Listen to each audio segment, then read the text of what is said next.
Hello. This is the third in our installment of videos regarding Medicare for All. Today we're going to talk about what this bill or what this plan would do for consumers, you and I and the rest of the people in this country. So first of all, the easy answer to this is free. It's like that new, I think it's a TurboTax commercial, where all they do is say free, free, free, free, free, free, free, free. The bill that's been introduced in the House of Representatives basically says that health care for every resident in this country will be totally free. We wouldn't pay any premium for insurance. We wouldn't pay any co-insurance, no deductibles, no co-pays, nothing. If we need health care, the government will provide it in a single-payer Medicare for All system. What's not to love, right? Well, unfortunately, like many things, the answer is a little bit deeper than that.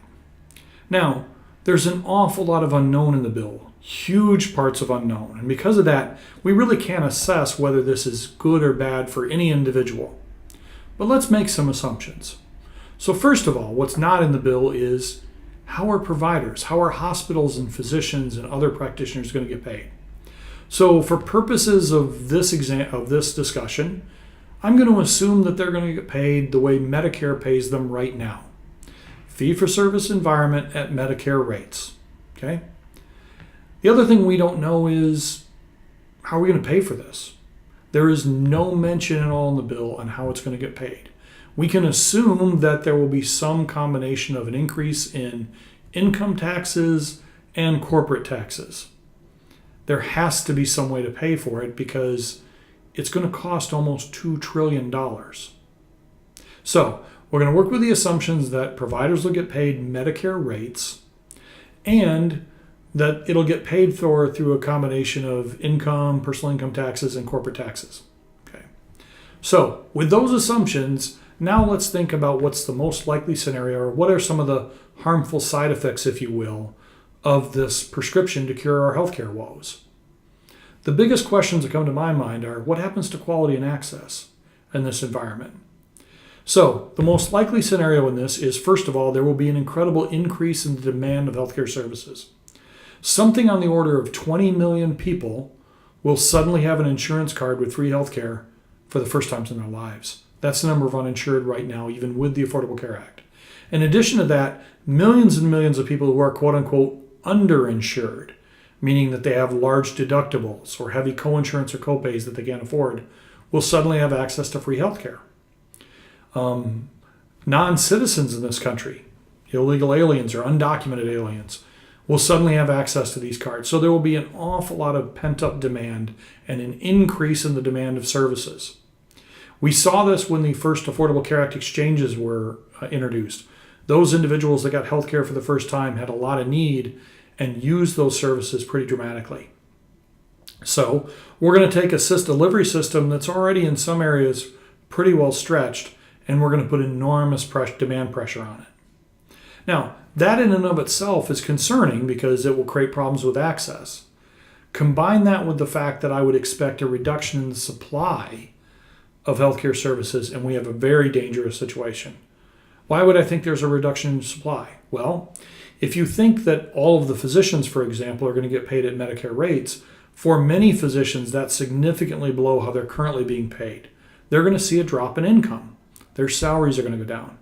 In addition, many hospitals are going to see a significant reduction in revenue by being paid at Medicare rates. Some hospitals may fail. One of the concerns in the system and delivery system is that over 40% of all the practicing physicians right now are over the age of 55. That's within shooting distance of retirement age. So when these doctors look at a reduction in their income, how many of them are going to say, that's it, I retire? We have a reduction in supply. In addition to that, we can't replace that supply readily. For subspecialist and fellowship trained folks, it can take up to 14 years to train one of those doctors.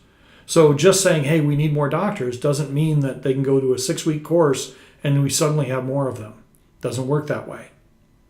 So what we'll have is a scenario where we have an increase in demand, significant increase, a potential significant reduction in supply. That spells problems. What that will do is create a barrier to access. We're likely to have long wait lines. wait times to get into doctors. That's not something we're used to in our current microwave society. Remember that healthcare is free. How many of these people in that scenario are going to say, well, if I can't see this doctor quickly, I'm just going to run to the ER? And we could see our emergency room and safety net system get burdened to overflowing. I also think there's a real concern about a reduction in quality. One of the things that works in a capitalistic free market society is where there is profit, there is innovation. If something's profitable, people will enter that marketplace and produce a better product. That's one of the defenses, if you will, of big pharma, is that yes, they make a lot of money, but look at what that does. Look at all the new drugs we get because there's profit. If that profit goes away, are they still going to develop those drugs? Are there still going to be physicians developing that new technique if there really is any payoff at the end of it? I really think we should be concerned about that. So what we're likely to get out of this is an increase in demand, a significant reduction in supply, potential reductions in quality, and pretty long wait times to get access to care. Those are the harmful side effects, if you will, of this cure. And it begs the question, are the side effects worse than the disease? Now, that's completely setting aside what happens to individuals with their taxes and with companies with their taxes. That's a whole different issue. So, while it looks pretty simple on the surface, free, free, free, free, as everyone knows, there's no such thing as a free lunch. Or as someone wisely said, if you think healthcare is expensive today, wait till it's free.